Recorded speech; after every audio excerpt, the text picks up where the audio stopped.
Investigação. Está preparado? Hoje em dia, quando precisamos identificar alguém, a tecnologia entra em ação. Há algumas décadas, questões de paternidade se arrastavam na justiça e muitos crimes ficavam sem solução por falta de pistas. O avanço das técnicas de identificação mudou essa realidade. Hoje, os exames de DNA são capazes de identificar pessoas pelas impressões digitais, pela saliva e por fios de cabelo. Vamos ver agora como funciona o exame de DNA e o que ainda está sendo pesquisado nessa área. No ar, Globo Ciência.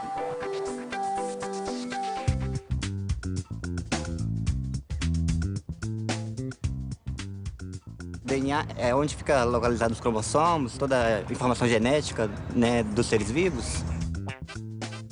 A identidade de cada um de nós, né? A identidade que cada célula nossa carrega. Um código que é único para cada pessoa. Ninguém no mundo tem o mesmo genoma que você.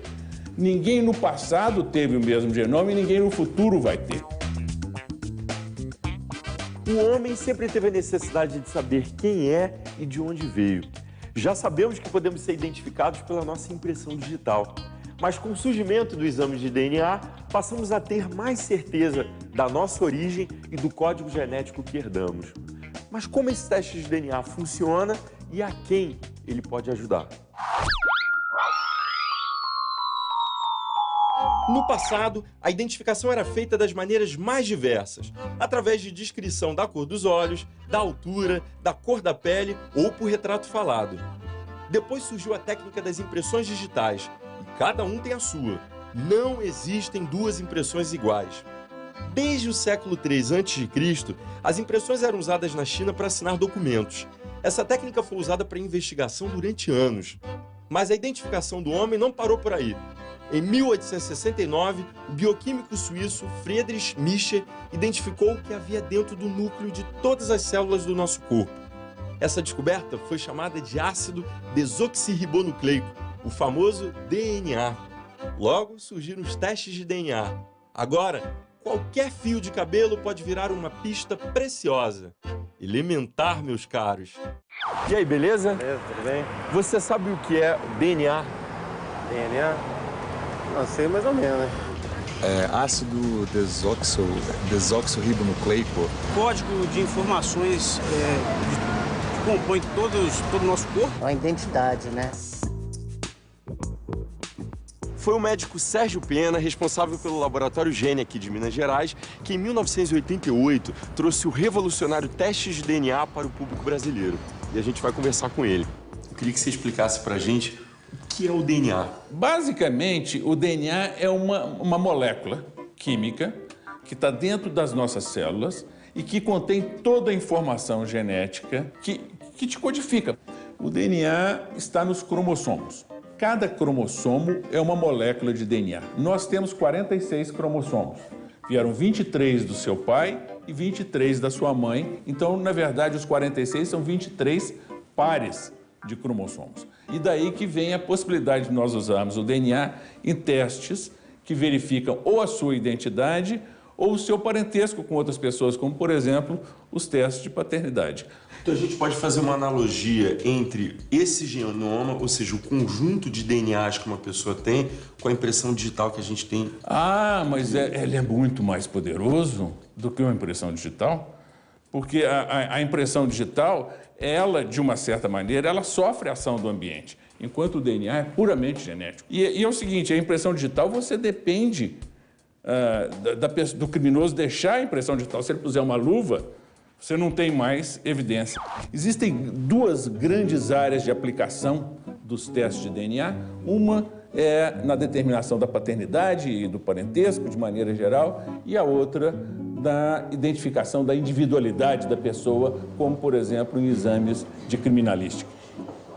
Na área de paternidade, houve uma revolução jurídica porque os casos de paternidade eram todos baseados em provas testemunhais. Antes, os testes se arrastavam na justiça por falta de evidências concretas e hoje em dia um exame de DNA te dá uma resposta sim ou não e os processos são muito abreviados e muito mais precisos.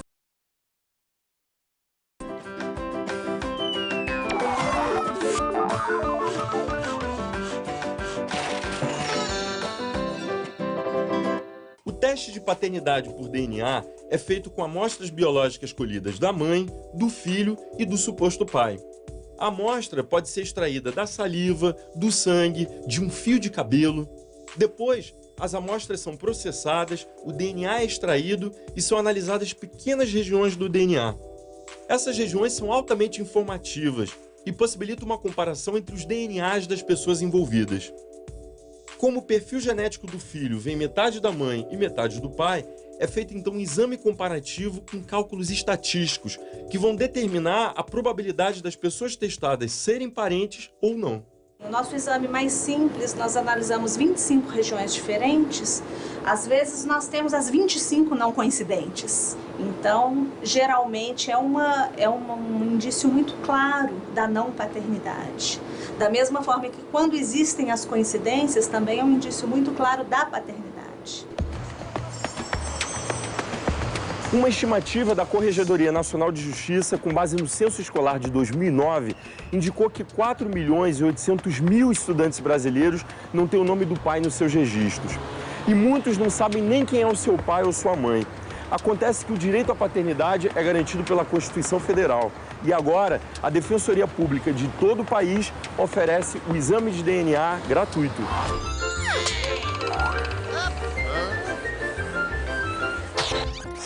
Você acha que duas pessoas que são gêmeas têm o mesmo DNA?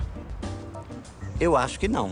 Acho que por serem pessoas diferentes, vai ter uma combinação diferente de cromossomos, né? Então acho que o DNA não vai ser completamente igual, né? Por quê? Porque os gêmeos, eles vêm da mesma célula, né? Nasceram juntas, né? Praticamente no mesmo minuto, no mesmo tempo. É bem provável que os DNAs tem que ser idênticos, né? Existem dois tipos de gêmeos. Existem os gêmeos idênticos ou univitelinos e os gêmeos que são chamados fraternos, que são como os dois irmãos, podem até ter sexo diferente. Mas os gêmeos idênticos univitelinos têm exatamente o mesmo DNA.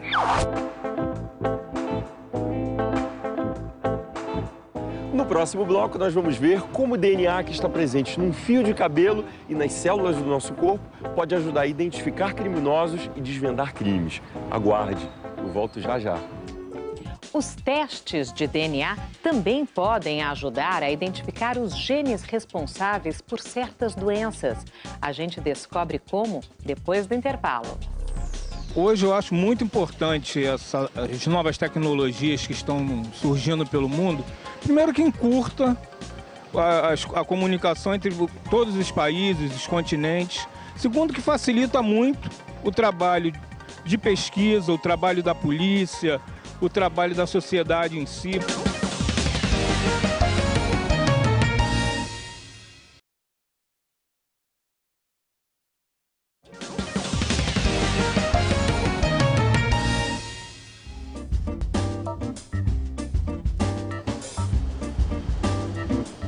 No Globo Ciência de hoje, estamos falando sobre os vários métodos de identificação das pessoas e como o revolucionário teste de DNA pode ajudar a resolver muitos mistérios, de um caso de paternidade a um caso criminal. Nesta delegacia aqui em Belo Horizonte, vamos conversar com o delegado Wagner Souza, que conta com os testes de DNA para solucionar vários crimes.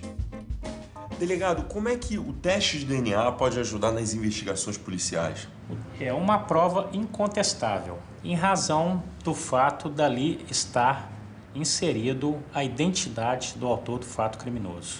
Numa investigação policial, quem é que comanda e quem é que requisita um exame como esse? A investigação policial ela é presidida, conduzida pelo delegado de polícia. E o delegado de polícia irá avaliar a necessidade da realização do exame de DNA no curso da investigação. A partir do cenário do crime, seja ele de homicídio, de furto, de roubo, de estupro, o delegado irá verificar se ele tem algum vestígio, por exemplo, uma marca num copo, uma impregnação sanguínea, uma saliva, uma camisinha usada. Então o delegado solicitará ao perito que faça a coleta desse material, encaminhe para o Instituto de Criminalística e lá, no laboratório, será coletado o perfil genético do nosso investigado. Nós temos em Minas aqui um caso bastante emblemático, o caso do Marcos Trigueiro. o maníaco de Contagem, que violentou sexualmente e assassinou 5 mulheres. E nesse contexto nós conseguimos colher nas vítimas o líquido espermático do investigado e traçamos o perfil genético e desta forma conseguimos definir que os crimes haviam sido praticados por uma única pessoa. E desta forma estávamos diante de um serial killer.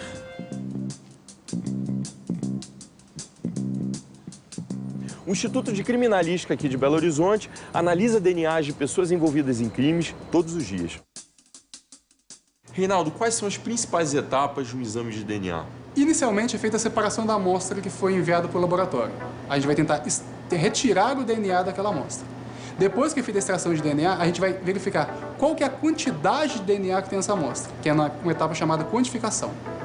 Esse material agora é submetido à reação de PCR, que é uma reação que vai multiplicar o DNA.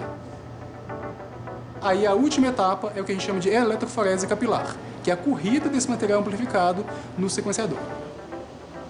No caso do Marcos Trigueiro, um assassino em série amplamente divulgado na mídia, como é que foi o trabalho de vocês? Nessas situações que a gente tem uma pessoa cometendo vários crimes em série, o que acontece de diferente nesses casos é simplesmente um cruzamento dos dados. O delegado pede pra gente comparar o perfil genético que foi encontrado em uma amostra de uma vítima com o material encontrado em outras amostras de outras vítimas. Então, o que simplesmente é feito no laboratório é o cruzamento desses dados para verificar, será que essa pessoa que praticou a violência contra a vítima X é a mesma pessoa que praticou a violência contra a vítima Y e com a vítima Z?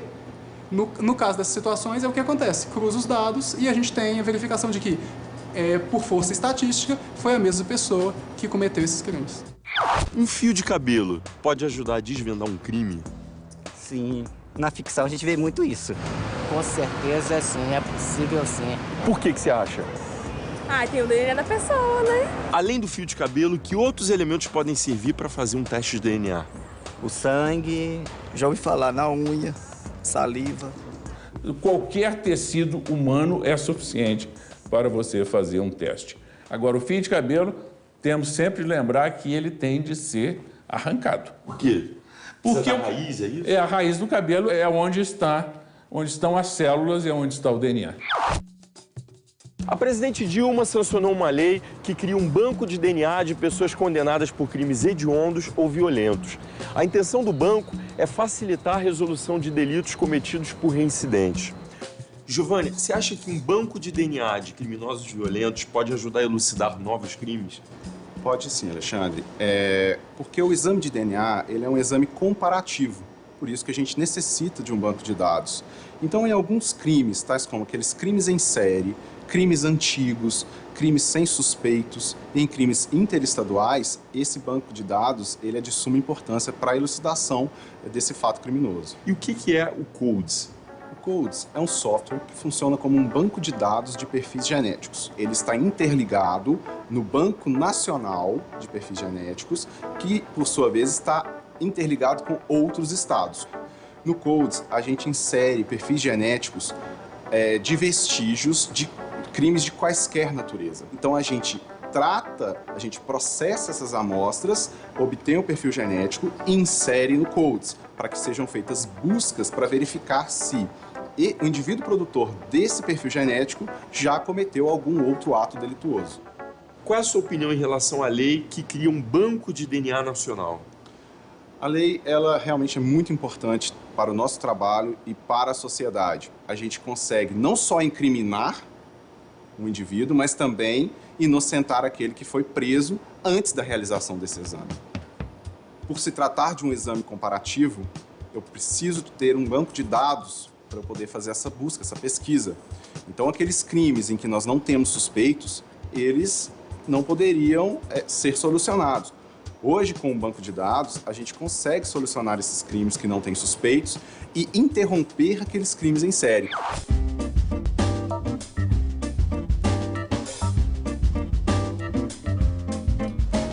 A gente viu que o teste de DNA pode ser usado para identificar criminosos e desvendar crimes.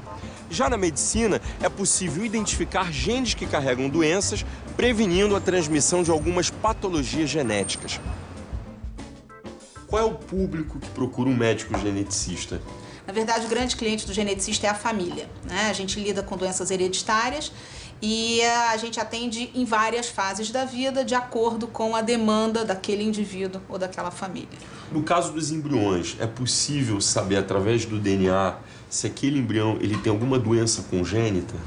É possível e, de novo, importantíssimo histórico familiar. Isso vem sendo feito com mais frequência para doenças genéticas que acometem crianças, tá? Doenças graves, com múltiplas malformações congênitas ou que a criança teria uma vida muito curta e muito limitada.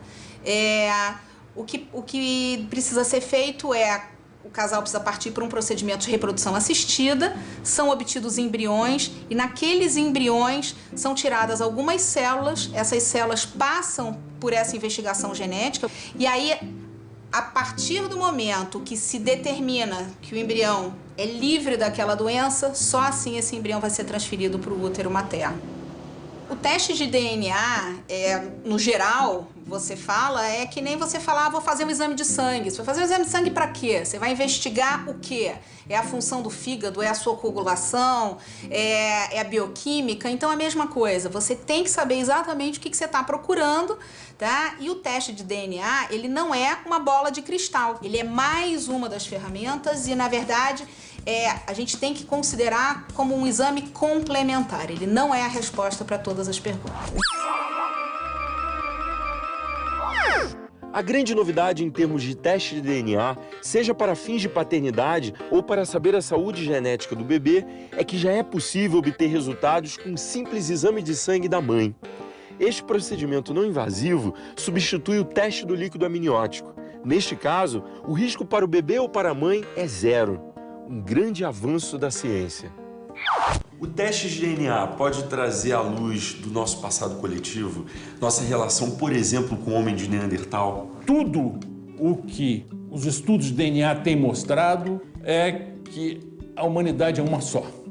A humanidade tem uma raiz única, coisas como raças não existem, nós somos todos igualmente diferentes. Nós somos variáveis e não existem grupos especiais. Então, vários daqueles mitos que vêm na ciência desde séculos atrás estão sendo derrubados paulatinamente. E eu acho que hoje em dia nós temos muito mais a ideia da humanidade como uma irmandade. Com os exames de DNA, a ciência pode ajudar a desvendar crimes, resolver casos de paternidade, diagnosticar e prevenir doenças e ainda revelar algo muito maior. A história de todos nós. O DNA é a nossa identidade. Até a próxima.